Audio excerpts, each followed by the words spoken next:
Siete de la mañana, 37 minutos, 7:37. Saludamos a esta hora al doctor John Camargo, director encargado de la Agencia Jurídica del Estado.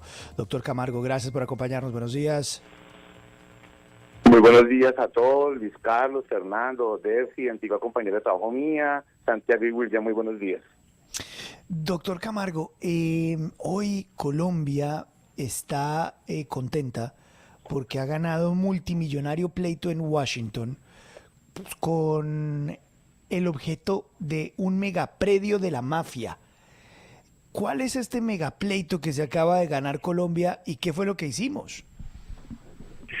Bueno, el caso lo podemos resumir así. El caso se llama SEDA versus Colombia, por el nombre del inversor, más conocido como caso Meritage. Era el proyecto inmobiliario más costoso que se iba a desarrollar en la ciudad de Medellín. La Fiscalía General de la Nación inició un proceso de extinción de dominio frente a dicho lote. El inversor demandó al Estado colombiano diciendo que se está vulnerando el tratado que tenemos con Estados Unidos en materia de inversión, y obviamente estaba diciendo que la conducta del Estado era de carácter expropiatorio y vulneraba el estándar de trato justo y equitativo. Palabras más, palabras menos, digamos que ese era el quick del caso. ¿Qué pasó acá? ¿Y qué fue lo importante? Que logramos demostrar, tardíamente, pero lo logramos demostrar, que ese lote o esa inversión tenía conexidad directa con dinero del narcotráfico y del crimen organizado. Cuando nos dimos cuenta, propusimos una excepción, esto en el marco del derecho internacional, que es un mecanismo de defensa, que es la seguridad esencial de Colombia. Y el fallo pues resulta no solamente importante por el dinero que evitamos pagarle, por el que un peso de los colombianos se fueran a manos de un narcotraficante o a manos del crimen organizado, y lo tercero es que Colombia generó un precedente a nivel internacional determinante. Ningún Estado en el mundo había logrado probar la seguridad esencial. Doctor Camargo, claro que, con los buenos días, los saluda William Calderón. Claro que es un gran logro, un triunfo jurídico para el Estado, pero detrás de la situación también hay un drama social enorme. Hay mucha gente que invirtió sus ahorros de toda su vida para tener un predio allí. ¿Qué va a pasar con esas personas que invirtieron sin saber del origen del predio?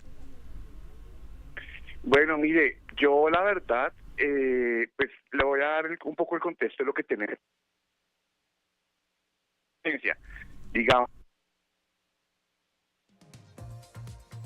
Doctor Camargo. A ver, vamos a recuperar la comunicación. No, lo perdimos. Se nos cayó el teléfono del doctor Camargo, hombre. Sabe, Luis Carlos, que ese es un tema bien interesante porque ese es un lote por la vieja vía Las Palmas que conecta Medellín, por la antigua vía, la que no pasa por el túnel, en una vereda creo que se llama Pajarito. Ahí me ayudará Suri, que es el local de allá. Un enorme lote que resulta que era de unos mafiosos, luego lo dieron para hacer un gran proyecto de vivienda estratomil, porque realmente eran lotes que hace 10 años se vendían casi por encima de los 1.000 millones de pesos, y lo pararon porque obviamente no lo ejecutaron, y además los dineros eran como provenían de actividades oscuras. Es una enorme noticia para Medellín, pero obviamente, como pregunta William, ¿y los que metieron la plata qué? Aquí está de regreso el doctor Camargo. Doctor Camargo, ¿me escucha? Sí, ya los escucho, les pido disculpas, no sé por qué se cortó la llamada. Ni más faltaba, por supuesto. Don William, por favor, retomemos con la pregunta para que el doctor Camargo nos ayude. Sí, doctor Camargo, es muy sencillo. Y es, ¿qué va a pasar con esta gente que compró un lote allí, que no sabía del origen del mismo, ni los nexos con el narcotráfico de los dueños originales? ¿Esa gente va a tener algún tipo de ayuda del Estado o qué va a ocurrir con ellos? Pues es que yo, ¿qué les puedo decir sobre el particular? Tenemos unos casos que cuestan cerca de 500.000 millones de pesos donde están demandando al Estado, pero acá creo que lo coherente no es demandar al Estado, es demandar a la fiduciaria y la constructora. El Estado actuó legítimamente. y actuó legítimamente iniciando un proceso de extinción de dominio sobre un bien que era producto de los dineros del narcotráfico. Entonces creo que aquí el precedente que se nos genera en el marco internacional va a impactar positivamente la defensa del Estado en el ámbito nacional, pero creo que aquí el reclamo hacia el Estado es injustificado porque digamos que estaríamos en un escenario muy complejo, en un escenario tan complejo que es como que cualquier inversor pudiera tener conexión con un dinero de una actividad ilícita y aún así el Estado tiene que respaldarlo. No, eso no puede pasar bajo ninguna circunstancia. Creo que el reclamo se lo deben hacer a otras personas, a otras sociedades y no al Estado colombiano. Señor Camargo, ¿por qué no nos explica cuál es la historia de las relaciones con la mafia y con los narcotraficantes? Porque entiendo que hay por lo menos 3 nombres importantes en esa historia. Ángel Seda, que era el inversionista con el que tuvieron el pleito, otro narcotraficante que es alias Perra Loca, pero también en algún momento estuvo incluso mencionada la exfiscal Ana Catalina Noguera. ¿Cómo se explica esa relación con la mafia de este predio? Digamos que llegar como a ese nivel de detalle, se los voy a decir en grueso porque son detalles de seguridad esencial, precisamente por eso ganamos, y obviamente se lo dejo a las autoridades competentes que definan esa situación. Pero de lo que les puedo contar, sí, me puedo remontar a los años 90, donde Iván López era dueño de ese bien. Posteriormente, en la cadena de tradición del inmueble, ¿sí? Y para quienes no entienden tanto de términos jurídicos, en la cadena de adquirientes del inmueble, comenzaron a haber testaferros, famosas modelos, y logramos probar efectivamente en el marco del proceso internacional que efectivamente habían conexiones con los dineros de la mafia, con los hermanos García, pues máximos capos del cartel de Envigado. ¿Qué más les puedo decir?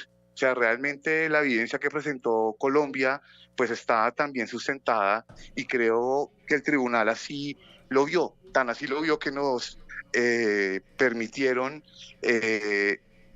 ganar con ese argumento de seguridad esencial, ¿no? Doctor Camargo, ¿qué va a pasar con el lote? Pues en este momento el lote está en el proceso de extinción de dominio, ¿no? Entonces digamos que ahí sí, digamos, mi competencia la excede. No le podría dar las resultas de esto porque obviamente es competencia de otras autoridades. Doctor Camargo, buenos días.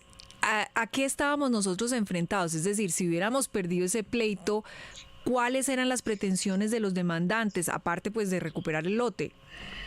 Ay, no, esto era dramático. 250 millones de dólares más 28, o sea, por el daño material, 28 millones de dólares por el daño, por otro tipo de daño, más los intereses, o sea, estamos hablando de más de 300 millones de dólares, que era más de 1,2 billones de pesos colombianos.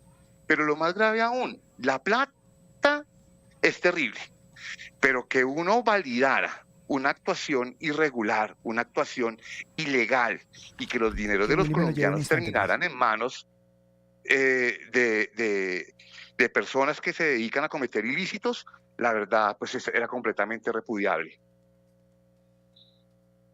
Aló. Sí, lo escuchamos, doctor Camargo. Sí, señor. Pero entonces, en última, ¿qué va a ocurrir con el predio? En últimas, el proceso, pues el predio sigue aún con la medida cautelar interpuesta en el proceso de extinción de dominio, y pues seguirá su curso en el marco de ese proceso.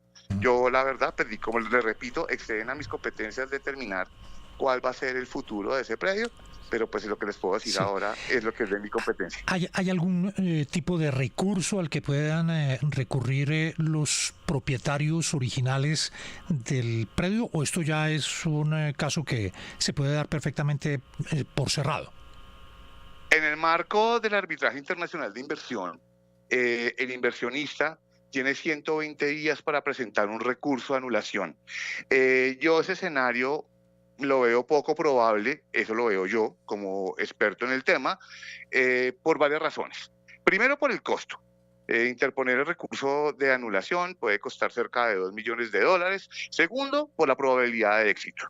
En un estudio que elaboramos en la agencia, vimos que la probabilidad de éxito en el marco de un recurso de anulación no excede el 3%, pero adicionalmente las causales, porque no pueden invocar causales de fondo, como es desconocer que efectivamente el Estado actuó legítimamente y se logró probar la excepción de seguridad esencial, porque obviamente, digamos, aquí sería temas de procedimiento y desde mi concepto en ningún momento a ellos se les vulneró el debido proceso.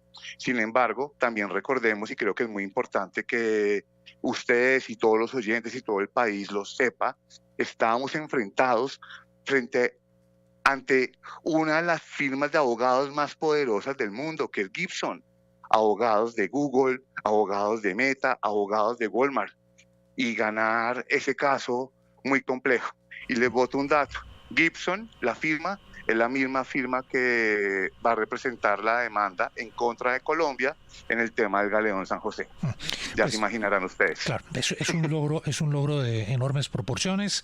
El Estado le gana ese pulso a una de las firmas de abogados más importantes del mundo, y pues el logro que está reportando hoy la Agencia Jurídica del Estado es enorme, Santiago. Es que el doctor Camargo acaba de dar una noticia importante ahí sobre el Galeón San José y la demanda de Gibson. ¿En representación de quién va a demandar Gibson al Estado colombiano por el Galeón? El inversor es Research Armada y la firma que los va a representar es Gibson. Otro pleitico.